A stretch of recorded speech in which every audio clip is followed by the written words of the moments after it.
Volodymyr Zelensky's warning this week was stark and unfortunately credible. Vladimir Putin is preparing not merely to grind on in Ukraine, but to expand his war by opening a fresh front somewhere in Europe.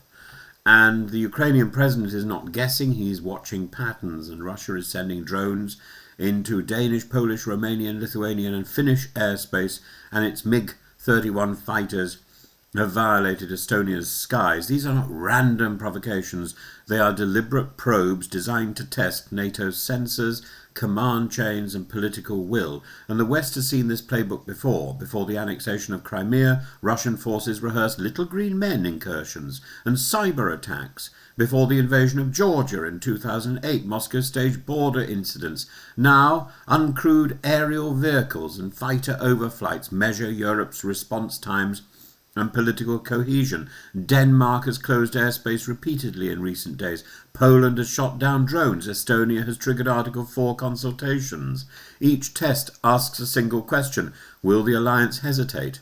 For NATO, this is dangerous, because hesitation invites escalation. So far, eastern sentry patrols have reinforced the eastern flank, and European states are debating bolder steps, such as extending the European Sky Shield to Ukraine or even creating a partial no-fly zone over its western regions.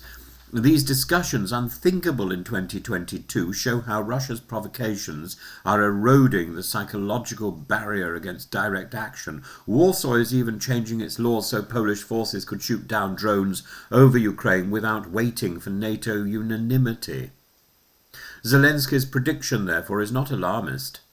It's a reading of an adversary that thrives on salami slicing. If NATO fails to adapt, Putin could strike at Moldova, the Baltics, or elsewhere before the alliance can muster consensus. Conversely, if NATO makes clear that every drone incursion meets a swift military response, the Kremlin's calculus changes, because essentially the Kremlin is a bully. One political subplot here is unexpectedly British.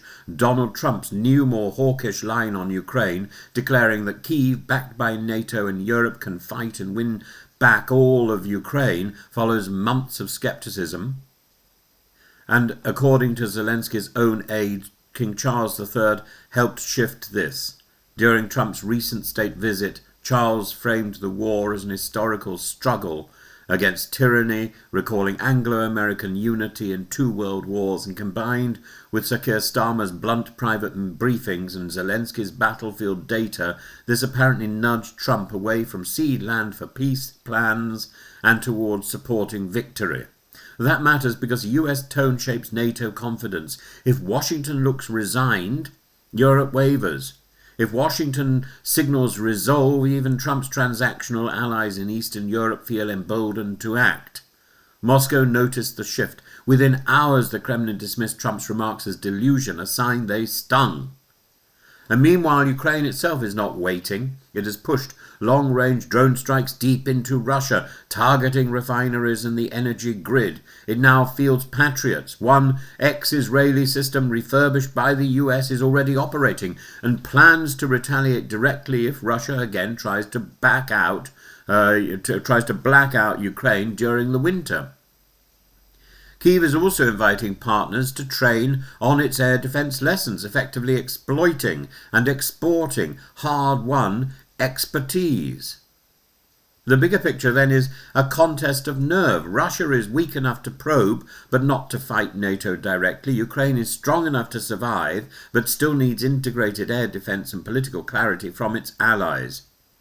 The West must decide whether it will continue to play catch-up or finally seize the initiative. For if Putin truly is preparing to widen the war, the next test may not be a drone over Denmark, but something far harder to deter after the fact. And meanwhile, of course, the majority of Russia has no idea this is going on because censorship is so tight.